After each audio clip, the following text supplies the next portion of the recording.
Well, good morning, YouTube. All right, guys, it is April 24th. It's my birthday. Yeah, we discussed that last night. We are still here at the rest area that we stopped at last night. Of course, the place is cleared out. It's pretty much empty now. We're just waiting for Katie. Now, it's about 9:45 a.m. My plan was to get up at 8 and be out of here by 9. And I got up at about 20 after 8. And Katie decided she didn't want to get up. She wanted to sleep a little bit more. So we're going to be a little bit later getting down to Wildwood than I wanted. I was hoping to be there by noon. But looks like if we pull out of here at 10, maybe we get there around 1 or so. Either way, no set schedule. Don't have to be there at any particular time, but I'd like to have been there before noon just because I like to set goals in my head. Anyway, I just walked around and did my pre-trip, and Goliath is warming up and everything's looking good. So we are just about ready to jump on the road, head out.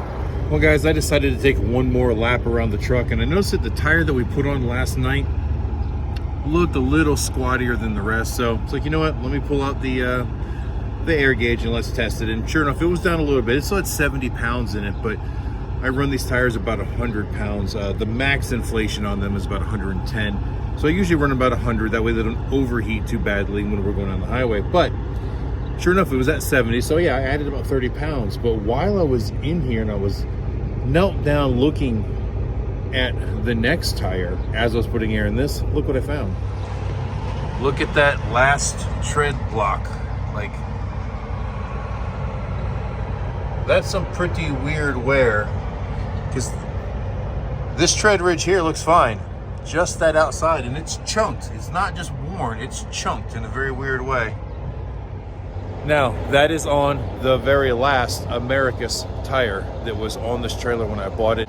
And I can see just a little bit of dry rot cracking starting around the outside edge. So that tire is probably a ticking time bomb as well. However, I put my spare on last night, so I don't have a spare. So I think we're just gonna go a little bit slower on our way down to Wildwood today. It's only 3 hours, you know, according to maps. It'll take us a little bit longer, but I'm gonna try to baby it. Maybe while I'm down there, I can find more tires.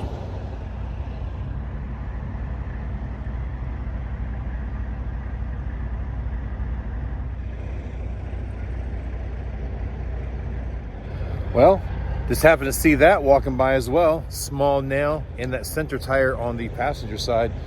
First, I thought it was a piece of gravel that got stuck in there, but I grabbed the screwdriver and I just popped it out, and I came out with like almost no effort whatsoever.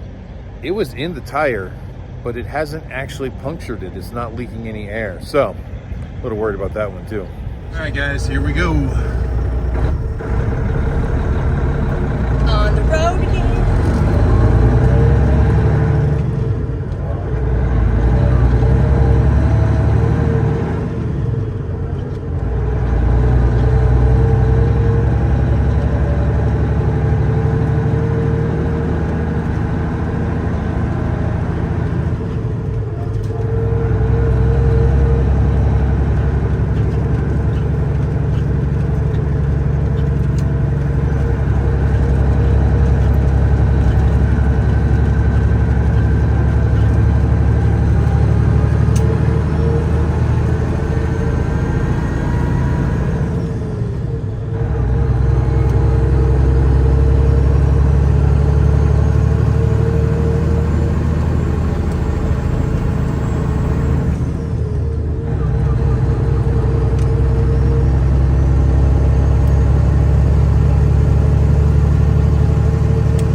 Okay guys, we didn't get very far. We've only gone about 35 miles, but we stopped here at exit 39 in Adel, Georgia because we found the cheapest fuel on our route for today. We passed a few places a little bit cheaper last night, but not by much.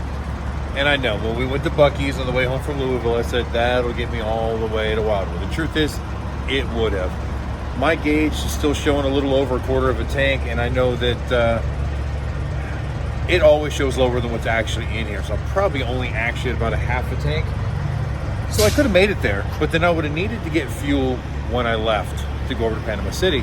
And well, fuel down in Florida is a whole lot more expensive. And at some point I'm gonna have to, but why not stop here, top it off with the cheaper stuff, then get to Florida, and then get to Panama City and not have to worry about fuel until after that show.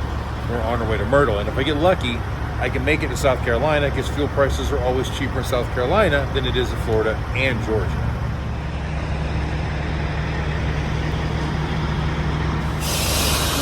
Well, I also wanted to clean the windshield on Goliath while we were waiting, but they don't have any squeegees or buckets or anything here.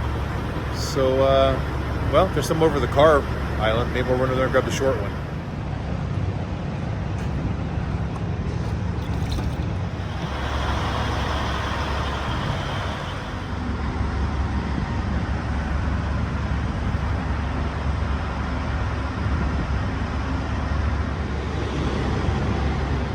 All right, guys, as you can see, 109 gallons.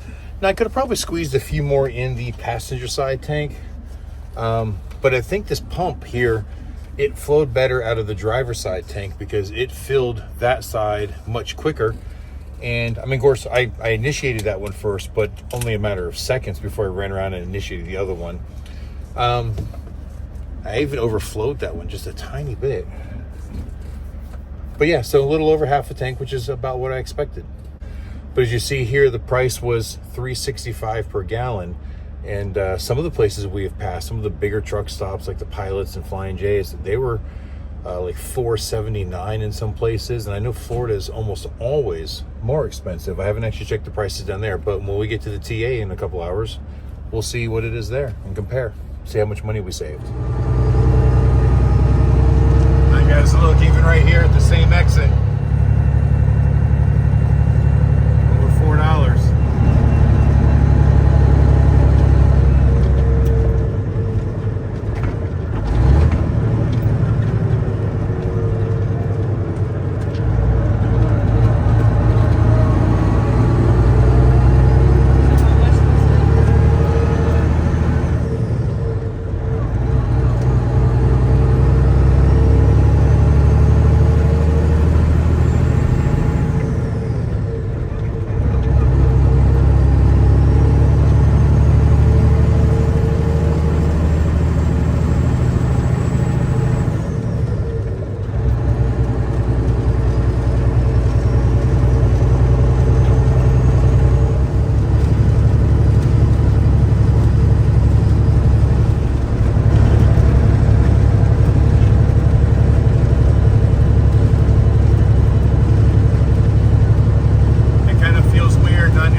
guys, we're here. We made it to Wildwood, Florida. About 2 hours later than I wanted. It's about 20 minutes after 2. We actually pulled in probably quarter after 2. We made 2 laps trying to decide where we wanted to park. Remember, with Goliath, I can't just back into any spot. Now, there were 2 long back-in spots, I remember from last year. One we were in. Both of them are taken right now. So I've positioned myself in a way where I can get out of here to get into one of those spots if I so choose, or if not, I'm happy where I'm at. We're in like the last spot on the row, and it's not a spot where people are going to be doing a bunch of big U-turns, and it's nice and wide, so hopefully nobody will clip me. We're right directly across the street from the Chrome Shop.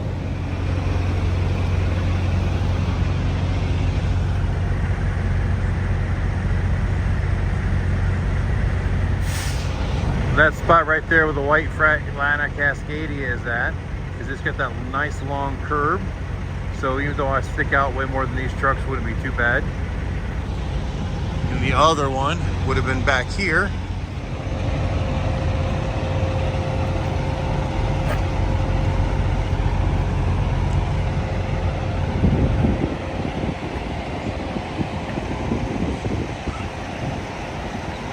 Would be where that black Western Star is. Again, inside with that long curb sticking out in front of it.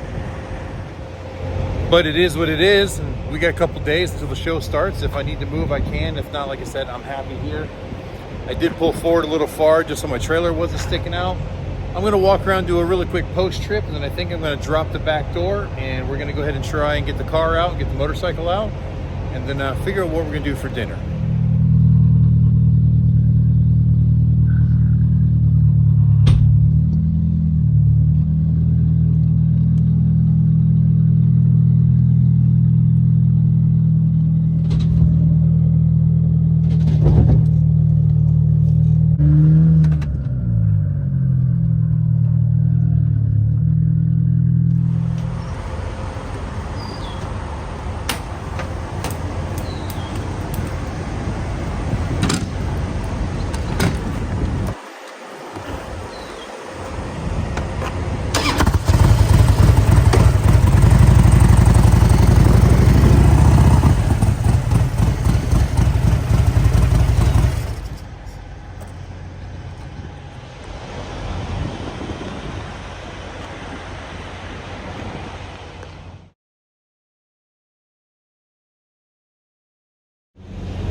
All right, everything's unloaded.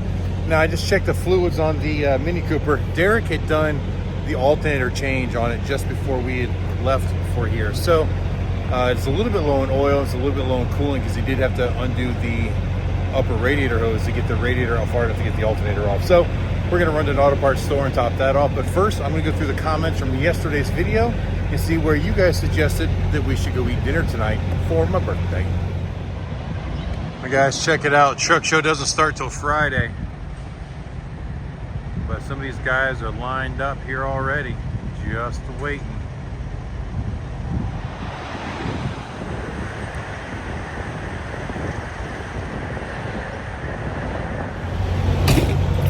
Well guys, I will be the first to admit when I'm wrong. As you can see, the fuel prices here aren't as bad as I thought. Typically, they're much higher in Florida than they are in Georgia. And I remember somebody saying something recently that Georgia had, well, months ago anyways, Georgia has suspended their fuel tax. So I thought it would be even cheaper in Georgia by a long shot than Florida, but only about a 3-cent difference. So we didn't save that much money, but we did see places in Georgia that was like $4.79 coming down. Now, as you can see, the ground's all wet. We're on our way out to dinner now, and we decided to sit out the rainstorm before we went. So it's a little bit after 5, and we're heading out now. Scratch that, it's actually 5 minutes until 6, and we're on our way out.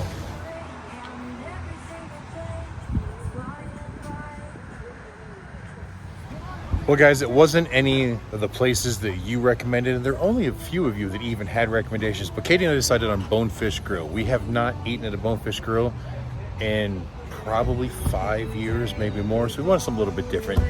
And no, we love the Bang Bang Shrimp, so we're gonna go ahead and give that a go, and maybe a good steak dinner, so off we go.